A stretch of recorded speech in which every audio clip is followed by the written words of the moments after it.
ಇವು ನಡೀತಾ ಇರುವಂಥ ಮ್ಯಾಚು ಇಂಡಿಯಾ ವರ್ಸಸ್ ಅಫ್ಘಾನಿಸ್ತಾನ ಮ್ಯಾಚಲ್ಲಿ ಅಂಪೈರ್ಸ್ಗಳು ಮಾಡ್ತಾ ಇರೋ ಮಿಸ್ಟೇಕಿಂದ ಅಫ್ಘಾನಿಸ್ತಾನವ್ರಿಗೆ ಸಖತ್ ನಷ್ಟ ಆಗ್ತಿದೆ ಅಂತ ಹೇಳ್ಬೋದು. ಅವ್ರ ಬ್ಯಾಟಿಂಗ್ ಅಷ್ಟೊಂದು ಚೆನ್ನಾಗಿ ಆಡ್ತಿದೆ, ಯಾರಿಗೂ ಗೊತ್ತು, ಯಾಕಂದ್ರೆ ಅಷ್ಟೊಂದು ಕಾಂಪಿಟೇಷನ್ ಕೂಡ ಕೊಡೋಕ್ಕಾಗ್ತಿಲ್ಲ. ಆದರೂ ಕೂಡ ಅಂಪೈರ್ಗಳು ಮಿಸ್ಟೇಕ್ ಮಾಡ್ತಿರೋದು ನನಗೆ ಸಖತ್ ವರ್ಸ್ಟ್ ಅನಿಸ್ತದೆ. ಇವತ್ತಿನ ಮ್ಯಾಚ್ ಏನಾಯಿತು ಮತ್ತು ಯಾರು ಸಖತ್ತಾಗಿ ಪರ್ಫಾರ್ಮೆನ್ಸ್ ಮಾಡೋದು ಅಂತ ನೋಡ್ಕೊಂಡ್ರೆ ಬನ್ನಿ. Hello guys, welcome to the my YouTube channel Prajwal analysis. ಇವರು ಸಖತ್ತಾಗಿ ಡೆಬ್ಯೂ ಮಾಡ್ತಾರೆ ಇಲ್ಲಿ. ಮಾನವ್ ಸುತಾರ ಅಂತಲೇ ಹೇಳ್ಬೋದು. ರಂಜಿ ಟ್ರೋಫಿಲ್ ಆಗಿರ್ಬೋದು ಮತ್ತು ದುಲೀಪ್ ಟ್ರೋಫಿಲ್ ಆಗಿರ್ಬೋದು ಸೀಸನ್ಗಳಲ್ಲಿ ಸಖತ್ತಾಗಿ ಪ್ರೂವ್ ಮಾಡ್ಕೊಂಡು ಬಂದಿದ್ರು ಮಾನವ್ ಸುತಾರ್ ಅವರು. ಅವ್ರಿಗೆ ಡೆಬ್ಯೂ ಚಾನ್ಸ್ ಸಿಕ್ತು ಅಂತಲೇ ಹೇಳ್ಬೋದು. ಬ್ಯಾಟಿಂಗಲ್ಲಿ ಕೂಡ ಸಖತ್ತಾಗಿ ಕಾಂಟ್ರಿಬ್ಯೂಟ್ ಮಾಡ್ತಾರೆ ಗುರು. ಆಫ್ಟರ್ ರವೀಂದ್ರ ಜಡೇಜಾ ಹಾಗೂ ಅಕ್ಷರ್ ಪಟೇಲ್ ಅವ್ರಿಗೆ ಪರ್ಫೆಕ್ಟ್ ರಿಪ್ಲೇಸ್ಮೆಂಟ್ ಅಂತಲೇ ಹೇಳ್ಬೋದು ಇಲ್ಲಿ ಮಾನವ್ ಸುತಾರ್ ಅಂತ ಹೇಳ್ಬೋದು. ಹರ್ಷ್ ದುಬೆ ಅವ್ರಿಗೂ ಚಾನ್ಸ್ ಇತ್ತು, ಆದರೆ ಅವ್ರಿಗಿಂತ ಇವ್ರು ಬೆಟರ್ ಆಗಿರೋ ಕಾರಣ ಇವ್ರಿಗೆ ಫಸ್ಟ್ ಡೆಬ್ಯೂ ಕ್ಯಾಪ್ನ ಕೊಡ್ತಾರೆ ಅಂತ ಹೇಳ್ಬೋದು. ಸಖತ್ತಾಗಿ ಬೌಲಿಂಗ್ ಮಾಡ್ತಾರೆ ಗುರು. ಒಳ್ಳೆ ರೆವಲ್ಯೂಷನ್ ಇಟ್ಕೊಂಡು ಬೌಲಿಂಗ್ ಮಾಡುವಂಥ ಕೇಪಬಿಲಿಟಿ ಇರುವಂಥ ಬೌಲರ್ ಥರ ಕಾಣ್ತಿದ್ದಾರೆ ಮಾನವ್ ಸುತಾರ್ ಅವರು. ಇವರು IPL ಟೀಮಲ್ಲಿ ಗುಜರಾತ್ ಟೈಟನ್ಸ್ ಟೀಮ್ಗೆ ಆಡಿದ್ರು. ನಮ್ಮ RCB ಅಗೇನ್ಸ್ಟ್ ಕೂಡ ಒಂದು ವಿಕೆಟನ್ನು ತಗೊಳ್ತಾರೆ.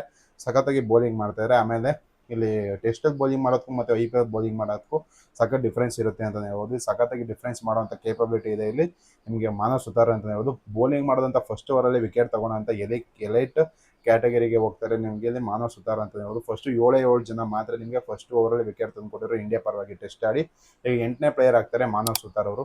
ಸಖತ್ತಾಗಿ ಬೌಲಿಂಗ್ ಮಾಡ್ತಿದ್ದಾರೆ ಗುರು ಆಡ್ತಂತ ಫಸ್ಟ್ ಓವರ್ 3 ಬಾಲ್ ಟಚ್ಚೇ ಮಾಡಲಿಲ್ಲ ಅಂತ ಹೇಳ್ಬೋದು. ಆ ರೀತಿ ಬೌಲಿಂಗ್ ಮಾಡ್ತಾರೆ ಮಾನವ್ ಸುತಾರ್ ಅವರು. ಫಸ್ಟ್ ಬ್ರೇಕ್ ಥ್ರೂ ತಂದುಕೊಡೋದೇ ಮಾನವ್ ಸುತಾರ್ ಅವರು. ಸಖತ್ತಾಗಿ ಬೌಲಿಂಗ್ ಮಾಡ್ತಿದ್ದಾರೆ. ಅವ್ರಿಗೆ ಈ ಮ್ಯಾಚಲ್ಲಿ ಆಲ್ಮೋಸ್ಟ್ ಒಂದು 7 ಫಾರ್ ಇಲ್ಲ 8 ಫಾರ್ ಬರೋ ಸಾಧ್ಯತೆ ಎಲ್ಲ ಇದೆ ಅಂತ ಹೇಳ್ಬೋದು.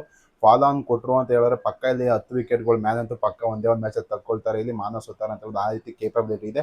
ಇಲ್ಲಿ ಬ್ಯಾಟಿಂಗಲ್ಲೂ ಕೂಡ ಸಖತ್ತಾಗಿ ಪರ್ಫಾರ್ಮೆನ್ಸ್ ಮಾಡ್ತಾ ಇರೋದ್ರಿಂದ ಮಾನವ್ ಸುತಾರ್ ಅವರು ನೆಕ್ಸ್ಟು ರವೀಂದ್ರ ಜಡೇಜಾ ಅವ್ರಿಗೆ ರಿಪ್ಲೇಸ್ಮೆಂಟ್ ಆಗಿ ಅಥವಾ ಇಲ್ಲಿ ಅಕ್ಷರ್ ಪಟೇಲ್ ಅವರಿಗೆ ರಿಪ್ಲೇಸ್ಮೆಂಟ್ ಆಗಿ ನಿಮಗೆ ಮಾನವ್ ಸುತಾರ್ ಅವರು ಆಡ್ಸೋದಂಥ ಸಾಧ್ಯತೆ ಜಾಸ್ತಿ ಇದೆ ಅಂತ ಹೇಳ್ಬೋದು.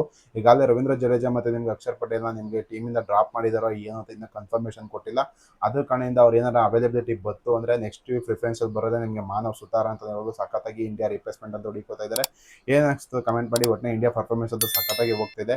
ಇದನ್ನು ಅಫಿಷಿಯಲಾಗಿ ವರ್ಲ್ಡ್ ಟೆಸ್ಟ್ ಚಾಂಪಿಯನ್ಶಿಪ್ಗೆ ಇದು ಮ್ಯಾಟ್ರ್ ಆಗೋದ ಹೆಂಗೆ ಅದಕ್ಕೆ ಅಂತ ಹೇಳಿದ್ರೆ ಅವರು world test championship points table ಇಲ್ಲದೆ ಇರೋ ಕಾರಣದಿದೆ.